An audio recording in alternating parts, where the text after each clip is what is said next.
V Ružomberku si zvykáme na nový systém parkovania. Novinkou je 7 zón v centre mesta a jeho širšom okolí, v ktorých je parkovanie spoplatnené. Vodiči majú možnosť zakúpiť si parkovacie karty alebo zaplatiť krátkodobé parkovné, a to už aj prostredníctvom automatov. Celkovo 20 nových parkovacích automatov malo byť osadených a uvedených do prevádzky už začiatkom októbra, no neboli. Zdržanie spôsobila mimoriadna situácia, ktorá vznikla na strane dodávateľa. Rozhodla vyššia moc, nepredvídateľná okolnosť, čo je tragická, takže museli sme tento proces trošku sa natiahol 2 týždne, ale už si myslím, že to je všetko v poriadku. Podarilo sa to aj zamestnancom mesta vyriešiť. Parkovacie automaty sú v tejto dobe už na svojich miestach a plne funkčné. Ich obsluha je veľmi jednoduchá. Stačí pár klikov, v rámci ktorých zadáte evidenčné číslo vozidla a zaplatíte, buď bezkontaktne alebo v hotovosti. Parkovací automat nie je jedinou možnosťou, ako parkovné uhradiť. Dá sa to aj SMS správami odoslanými na číslo 2200 alebo prostredníctvom mobilnej aplikácie Parkdoc, ktorú využívajú napríklad aj v Dolnom Kubíne, Liptovskom Mikuláši, Martine, Žiline, Košiciach, Trenčíne, Trnave, Nitre, Bratislave či v ďalších slovenských mestách. Je to už urobené samozrejme moderným spôsobom.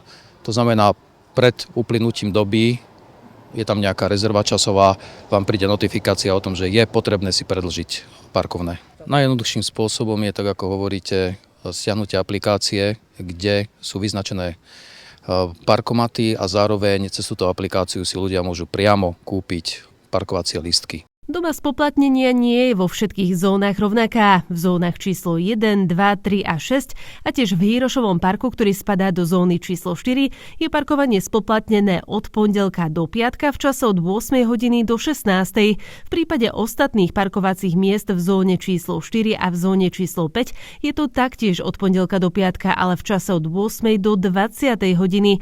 Inými slovami, ak v týchto lokalitách budete parkovať mimo spomínaných časov, respektíve v dni, za parkovanie neplatíte. Vodiči taktiež neplatia ani za prvú hodinu státia na námestí Andreja Hlinku a v Hýrošovom parku.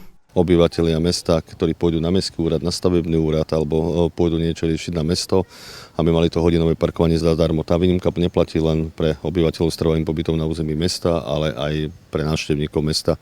Takisto sme pristupovali k zóne, ktorá sa týka parku Hýroša. Tam je takýto istý režim, že prvá hodina je parkovanie zdarma. Potrebné je ale zakúpiť si tzv. Nulový lístok. Parkovisko pri železničnej stanici, ktoré slúži ako záchytné, je spoplatnené non-stop, až na jednu výnimku. Na tú čakali motoristi roky a teraz sa konečne dočkali. Pre potreby občanov, ktorí sa potrebujú zdržať krátky čas na železničnej stanici, to znamená na vyloženie, naloženie, je 5 parkovacích miest, kde je na to určená doba v dĺžke 15 minút. Krátkodobé 15-minútové státie na vyznačených miestach je teda bezplatné a nie je potrebné si zakúpiť ani tzv. Nulový lístok. Mesto ale žiada o dodržanie časového limitu. V prípade zneužívania budú nedisciplinovaní vodiči sankcionovaní. Nová parkovacia politika je v týchto dňoch stále v skúšobnej prevádzke.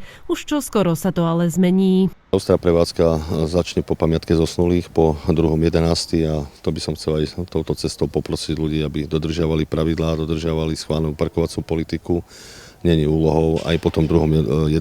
ľudí len sankcionovať alebo pokutovať, ale chceme zaviesť aj v meste, aj vo fungovaní mesta, takisto aj v tejto parkovacej politiky poriadok a pravidlá, takže po tom 2.11. už pôjdeme trošku iným režimom. Od spustenia predaja parkovacích kariet zaevidovalo mesto cez 1600 žiadostí. Zakúpiť si ich môžu obyvatelia mesta ako aj cez polný, tak fyzické ako i právnické osoby, ktoré v jednotlivých zónach parkujú dlhší čas či dlhodobo, a to z dôvodu bývania, práce či napríklad návštevy.